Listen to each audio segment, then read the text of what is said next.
सकती है। उत्तर प्रदेश में 5 से 7 सीट की बढ़ोतरी करेंगे। उड़ीसा में 16 के आसपास जा सकते हैं और असम में भी 12 को क्रॉस करेंगे। जयपुर वर्तमान में इंडस्ट्री रेडी स्टूडेंट मार्केट की मांग है। अब इंडस्ट्री ट्रेनिंग में खर्च करने से गुरेज कर रही है। ये कहना है राजस्थान टेक्निकल यूनिवर्सिटी के vice chancellor professor S K. Singh का। वो शनिवार को Swami Keshavanand institute of technology management and Gramotthan में आयोजित प्रेस कॉन्फ्रेंस को संबोधित कर रहे थे। कॉन्फ्रेंस का आयोजन एसकेआईटी का प्रदेश के पहले ऑटोनॉमस इंजीनियरिंग शिक्षण संस्थान बनने के उपलक्ष्य में किया गया था। इसके साथ ही आरटीयू से संबंध इसके आईटी प्रदेश का वैसा पहला कॉलेज बन गया जिसे ऑटोनॉमस एफिलिएशंस मिला है। यूजीसी की ओर से एसकेआईटी को पिछले 24 अप्रैल को ऑटोनॉमस की मान्यता दी गई थी, जिसमें 2 वर्ष की आरटीयू से आधिकारिक रूप से मोहर लगा दी। प्रेस कॉन्फ्रेंस के दौरान vice chancellor professor S K. Singh ने कहा कि कॉलेज की नैक ग्रेड, एनबीए और एक्रीडिटेशंस लगातार 7 सालों से आरटीयू क्यूआईवी से पहले स्थान पर है।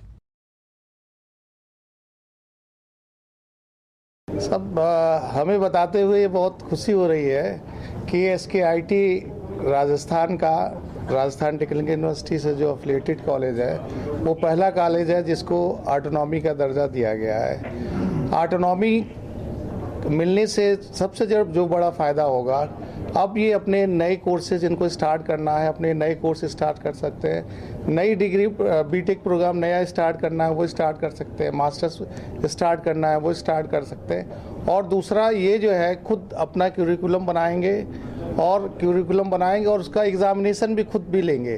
तो जो अभी तक ये कांस्टेंट रहता था कि जो सिलेबस है उसको जल्दी से अपडेट करना है, नहीं कर सकते, टाइम लगेगा, तो उस हिसाब से ये टाइमली सबको अपडेट कर सकते हैं। प्लस अपने क्यूरिकुलम में जो लेटेस्ट चीज़ें हैं वो डाल सकते हैं और जो इंडस्ट्री की रिक्वायरमेंट है वो डाल सकते हैं। इससे आने वाले समय में जो बच्चे यहाँ से निकलेंगे वो एक तरह से इंडस्ट्री रेडी होकर निकलेंगे और उनका प्लेसमेंट भी अच्छा होगा, उनके डिग्री की वैल्यू भी होगी। ये सबसे बड़ा फायदा होगा। डिग्री आरटीयू की होगी जी, लेकिन सब कुछ यहाँ होगा। डिग्री तो आरटीयू ही देगा, राजस्थान टेक्निकल यूनिवर्सिटी का होगा, लेकिन सारा कुछ वो इनका खुद अपना होगा। सर, न्यू एजुकेशन पॉलिसी में जिस तरीके के नियम बनाए गए हैं उसमें ये क्या पहला ऐसा इंजीनियरिंग कॉलेज है, इंस्टीट्यूट है जिसे आपने ऑटोनॉमस दिया है या और भी ऐसे इंस्टीट्यूट्स हैं राजस्थान के? नहीं, राजस्थान में इंजीनियरिंग का ये पहला है और जो आरटीयू से एफिलिएटेड है वो पहला इंस्टीट्यूट है। एक बीकानेर टेक्निकल यूनिवर्सिटी से काफ़ी पहले हुआ था, तो नई एजुकेशन पॉलिसी के तहत वो नहीं हुआ है और इसलिए उसका काफ़ी ज़्यादा लोगों को पता भी नहीं है। तो नई एनईपी 2020 में ये पहला टेक्निकल इंस्टीट्यूट है जिसको कि ये ऑटोनॉमी दी जा रही है और वो जयपुर में है और ये पूरे राजस्थान के लिए ये एक गौरव की बात है। ऑटोनॉमी देने के बाद भी यूनिवर्सिटी का रहेगा इसके ऊपर, तो किस तरीके से नियंत्रण रहेगा? क्या यूनिवर्सिटी इस पर? देखिए यूजीसी का जो नोटिफिकेशन है, जो ओवरऑल क्वालिटी कंट्रोल जो रहेगा यूजीसी और एआईसीटी के जो गाइडलाइंस है वो तो मानना ही पड़ेगा इन्हें, और साथ में हमारे यूनिवर्सिटी का भी जो गाइडलाइंस है वो मानना पड़ेगा। लेकिन ये इनकी खुद की कमेटी होगी, उन गाइडलाइंस को मानते हुए खुद का निर्णय सारा कुछ इनकी खुद की कमेटी लेगी। अब जो जैसे इनकी एकेडमिक काउंसिल अपनी होगी, बीओजी बोर्ड ऑफ गवर्नर्स होंगे, बीओजी इनकी अपनी होगी, बोर्ड ऑफ स्टडीज़ अपनी होगी। इसलिए सारा कुछ जो कुछ भी चेंजेज है ये अपने लेवल पे कर पाएंगे, ये डिफरेंस हुआ। सर, हम कितना लागू कर पाए राजस्थान में एनईपी? आपकी यूनिवर्सिटी जो है एनईपी 2020 को कितना लागू करने में सक्षम? नहीं, हम लोगों ने ज़्यादातर एनईपी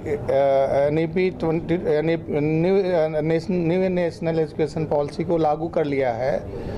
तो अभी तक जो सिलेबस वगैरह था वो सारा कुछ हम लोगों ने कर लिया है और एक चॉइस बेस्ड क्रेडिट सिस्टम था, जैसा कि पहले भी बात हुई थी, वो भी हम लोगों ने इम्प्लीमेंट कर दिया है। चॉइस बेस्ड क्रेडिट सिस्टम में ये होता है, एक बास्केट ऑफ सब्जेक्ट्स होते हैं, जिस बच्चे को जो इंटरेस्ट है उस इंटरेस्ट के हिसाब से वो सब्जेक्ट ले सकता है। अगर मान लीजिए जैसे कोई सिविल इंजीनियरिंग कर रहा है, सिविल इंजीनियरिंग में बच्चे ने एडमिशन लिया लेकिन उसको कंप्यूटर में ज़्यादा इंटरेस्ट है, तो कंप्यूटर वाले बास्केट ले करके वो कंप्यूटर में भी अपना नॉलेज ले सकता है। तो उसको डबल फ़ायदा हो गया, सिविल इंजीनियरिंग भी आ रही, कंप्यूटर भी आ रही, इसलिए उसके चांसेस जो है जॉब वगैरह के ज़्यादा हो जाते हैं। एक तरह से हम लोगों ने ज़्यादातर चीज़ें कर लिया है, बट कुछ चीज़ें अभी बची हुई जो अभी इसमें है कि फर्स्ट ईयर अगर कोई छोड़ सके जो है उसको सर्टिफिकेट देना है, सेकेंड ईयर के बाद डिप्लोमा देना है, थर्ड ईयर में डिग्री देना है, फोर्थ ईयर में डिग्री रिसर्च देना है, वो चीज़ अभी इम्प्लीमेंट है। क्योंकि उसके बाद क्या होगा कि लोग बच्चों को एक यूनिवर्सिटी या एक यूनिवर्सिटी से दूसरी यूनिवर्सिटी में ट्रांसफ़र हो सकते हैं। अभी वो चूँकि इंटर यूनिवर्सिटी सभी को करना है एक साथ, वो अभी नहीं हो पाया। मेरे ख्याल से आने वाले समय में वो भी हो जाएगा। आज काफ़ी बड़ा दिन है, काफ़ी खुशी की बात, आप सब लोग आए और वीसी साहब ने सारा एक्सप्लेन किया। न्यू एजुकेशन पॉलिसी के बारे में थोड़ा सा मैं और ऐड कर दूं उसमें कि जैसे एक मेजर डिग्री जैसे वो ले रहा है सिविल के अंदर या इलेक्ट्रिकल में या इलेक्ट्रॉनिक्स में, उसके साथ साथ में कुछ कोर्सेज करके कुछ क्रेडिट्स अर्न करके वो माइनर डिग्री भी ले सकता है। जैसे सिविल के साथ में वो कंप्यूटर्स की डिग्री भी ले सकता है, माइनर डिग्री। ये एक न्यू एजुकेशन पॉलिसी का बहुत अच्छा फीचर होगा इसका। तो जो ब्राइट स्टूडेंट्स हैं उनको बहुत फ़ायदा मिलेगा इस चीज़ से। SKIT के बारे में बता दीजिए सर। आज SKIT के बारे में तो देखिए वीसी साहब ने बहुत कुछ बता दिया। उनका ये नंबर 1 शुरू से ही रहा है और एक्चुअली इनफैक्ट मैं यहाँ पर 2002 में आया था और चेयरमैन साहब से मेरी पहली मुलाकात में इन्होंने कहा कि हमें तो इंस्टीट्यूट का नाम चाहिए और उन्होंने मुझे टोटल एकेडमिक फ्रीडम दे दी उन्होंने करने के लिए। और शुरू से ही मेरा फोकस ये रहा था कि हम NBA एक्रेडिटेशन के लिए जाएं। तो पहला बैच हमारा जो है वो 2006 में निकला और 2009 से हम बराबर एक्रेडिटेशन लेते रहे हैं और आज हमारे 6 ब्रांचेज NBA से एक्रेडिटेड है और जो है NAAC से भी A++ मिल चुका है। तो ये हमारी बहुत बड़ी उपलब्धि है। और हाँ, अभी ये बहुत बड़ा दिन है आज हमारे SKIT परिवार के लिए कि टाइम टू टाइम हम जैसे सुराना सर ने बताया एक्रेडिटेशन और NAAC एक्रेडिटेशन में तो गए हैं कि हमको रिक्वायरमेंट थी। बहुत सारे कोर्सेज या COs POs हम मीट आउट नहीं कर पा रहे थे। इंडस्ट्री की डिमांड के हिसाब से हम स्टूडेंट्स को प्रिपेयर नहीं कर पा रहे थे। तो हमको एकेडमिक ऑटोनॉमी की बहुत ज़रूरत थी। जो सिंह साहब ने जैसे आपको बताया कि पहला कॉलेज है RTU के अंडर में एफिलेटेड, जिसमें सबसे बड़ा फ़ायदा ये होगा कि एकेडमिक ऑटोनॉमी हमारी होगी लेकिन डिग्री RTU की होगी, क्योंकि इस डिग्री की एक बहुत अहमियत है। तो ये हमारे और हमारे स्टूडेंट्स के लिए एक बहुत अच्छी अपॉर्चुनिटी है। उनको इंडस्ट्री रेडी करने के लिए हम लोग पूरे तत्पर रहते हैं, लेकिन कोर्स या क्रेडिट उनको नहीं दे पाते तो स्टूडेंट सीरियसली नहीं लेते। अब हम हर एक चीज़ को इंडस्ट्री के कोर्सेज को क्रेडिट देंगे और उनको इंडस्ट्री रेडी करके यहाँ से भेजेंगे। अब ऐसे कौन से कोर्सेज हैं जो आप स्टार्ट करोगे?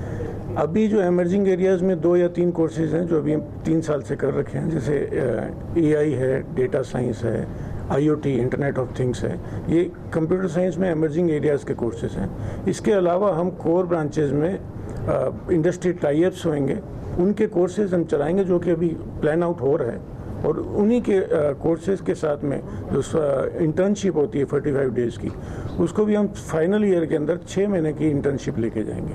तो 6 महीने में एक तरह से स्टूडेंट्स जो हैं उनको पूरा फ्रीडम रहेगा और इंडस्ट्री में उनके कोर्सेज चलेंगे ताकि इंडस्ट्री भी स्टूडेंट्स को सीरियसली लेगा।